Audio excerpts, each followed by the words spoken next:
নিরামিষ দিনের জন্য একটা সেরা রেসিপি নিয়ে চলে এসেছি তোমাদের কাছে শেয়ার করতে। এখানে আমি পরিমাণ মতো মুগ ডাল নিয়েছি।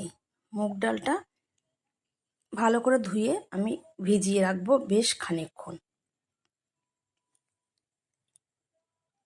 ভিজিয়ে রাখার পর এটা আমি ধুয়ে সেঁকে নেব। জলটা একদম পুরো ঝরিয়ে নেব। নেওয়ার পরে তাতে দিয়ে দেব কিছুটা আদা, কাঁচা লঙ্কা আর হলুদ, লবণ, চিনি আর লঙ্কা গুঁড়ো, লাল লঙ্কা গুঁড়ো। তারপর এটাকে ভালো করে পেস্ট করে নেব। পেস্ট করে নেওয়ার পরে এতে খানিকটা হিং দেবো, মানে অল্প একটু পরিমাণ হিং দেব।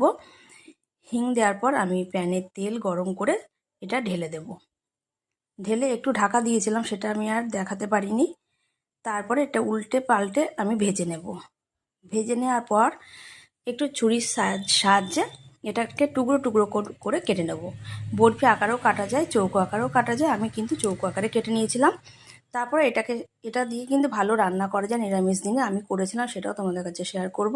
দেখে নাও কত সুন্দর হয়েছে এগুলো। এটা কিন্তু শুধুও খুব খেতে ভালো লেগেছিল। আর তোমাদের কেমন লাগলো অবশ্যই জানাতে ভুলো না। আর ভালো লাগলে অবশ্যই একটা লাইক দিও। ভালো থেকো।